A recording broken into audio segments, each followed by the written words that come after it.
Hello, welcome back. Time for Media Watch here on France 24. James Creedon in the studio with me for that. He's got his computer and he's got an endorsement in the US election that might take people by surprise. What more do we expect from you, James? Thought you were going to say I was endorsing somebody.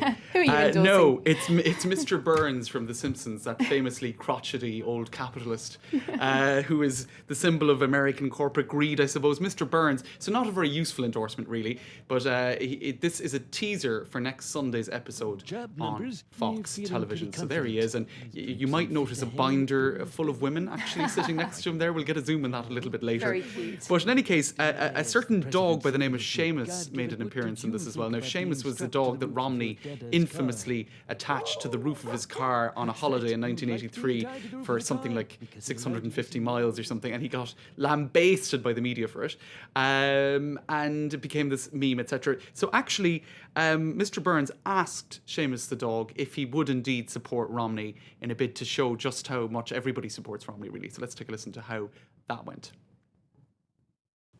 Anyway, to put this issue to rest, let's see whose company this noble beast prefers. On one side, we have Mitt Romney offering up an all-American treat. But to even odds, President Obama will tempt you with one of his wife's delicious, healthy snacks. Well, Seamus, who do you like better? Broccoli Obama or Mitt Romney? Who do you want to take care of you for the next 4 years? Oh, another jumper. Bring in the next dog.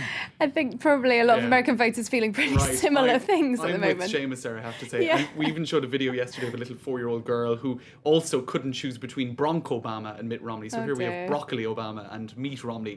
And just to take a look on the computer, you have an example of the sort of negative, I suppose, attention that Mr. Romney got because of that dog on top of a car. I'm not sure if we have that. I can't say I'm a fan of strapping a dog to the top of your car. It doesn't win you dog-loving voters or votes generally. No. Now, also, the binder's full of women, as I mentioned, next to him. And it occurred to me that actually back in March of this year, Mad Magazine asked, who said it, Mitt Romney or Mr. Burns? So this is not the first time the two have been actually compared. So I think that's you're not in going to itself. Ask me, are you, James?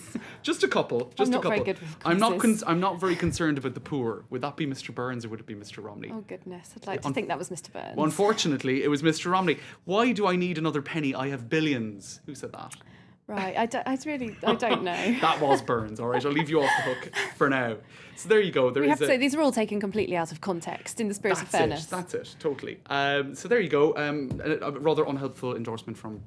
All right. Okay. Well, an endorsement for Barack Obama then today, slightly more serious. It's from The Economist, but it wasn't a very ringing endorsement from them. That's for sure, Catherine. It was not a ringing endorsement, and as many of the analysis pieces coming out of this this editorial say, the main point of the editorial is the unacceptability of Romney. So it's more a disavowal of Mitt Romney than it is an endorsement of Barack Obama. Actually, what the French media picked up on was a comparison with François Hollande. Here you have Rue 89 saying The Economist supports Obama and compares Romney to Hollande. Why? Because Hollande apparently keeps his campaign promises, such as that 75% tax rate, and they're concerned that Romney would actually keep all of his campaign promises, which would not be very, apparently the numbers don't stack up according to The Economist's reading of things. So better the devil you know, according to the London-based magazine. Quite a lot of backhanded endorsements, really, aren't these? They're sort of, we'll like you because we don't like the other one. Right, which isn't the best endorsement in the world. It's all quite negative, really, isn't it? But there has been quite a positive endorsement, somebody really going for their candidate. We're talking about the New York governor,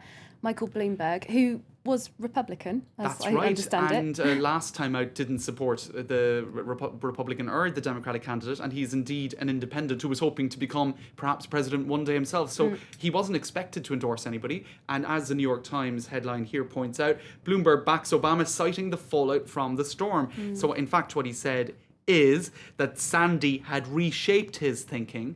Obama is the better candidate is a better candidate to tackle global climate change, which he views as being behind the tropical storm and indeed the hurricane. Now, another governor Chris Christie over in New Jersey, who is Republican, has pretty much in everything but the words endorsed Obama too. He's a good friend of Mitt Romney's even, isn't he? That's right, and apparently they're not really speaking this week, so I think Chris Christie has actually been quite emotional about it all.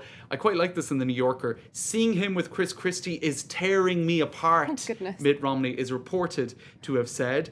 He also has been seen doodling Chris Christie's name in the margins of his briefing book this week, so that does paint a rather tragic picture of Mitt really hoping that Seen by Chris will whom? come in for him, but he apparently hasn't, Oh, I don't know. So It sounds like quite high school sort of does. stuff, doesn't it? It You're does my indeed. best friend, you're not anymore. But you know what he can comfort himself with? A Frappuccino, because the CEO of Starbucks, Howard Schultz, has endorsed. Oh no, I'm getting it all wrong. I thought he'd endorsed Romney. He's endorsed Obama as well. So no Frappuccino, no smiles, nothing for Romney this week in any case. But But maybe Mitt Romney does have Clint Eastwood, we have to point out. Well, let's finish up really quickly. A bit of a prank played on a TV presenter in Kyrgyzstan. This is a very weird story, Catherine. A woman by the name of Nazira Aitbekova, she's an anchor in Kyrgyzstan. She was kidnapped for 2 hours, taken off with, I think, a bag over her head. A pistol was put to her head. She was pulled out of the car, and she thought she was going to die, and it turned out it was a prank by a Kyrgyz tabloid by the name of Super Info. And when she was told it was a practical joke, they said, "How do you feel? How do you feel? How do you feel?" And of course she collapsed on the ground crying, and it has become a national scandal. And those two, air quote, journalists have since been fired from Super Info. More like Wow, they might well be facing like a criminals. lawsuit from her as well, But I she really imagine. genuinely thought she was going to die, so I don't think that's particularly funny, even though I'm smiling. Not a good April Fool's then, in No. case anyone November Fools. is thinking of that. Okay, right, so we've had lots of endorsements for the US election, not an endorsement for the Kyrgyz tabloid media. Absolutely. Okay, Catherine. thanks very much, James Creedon, our media editor here on France 24. We're going to take a bit of a break now and leave you with all the other goings on the internet. Time for web news.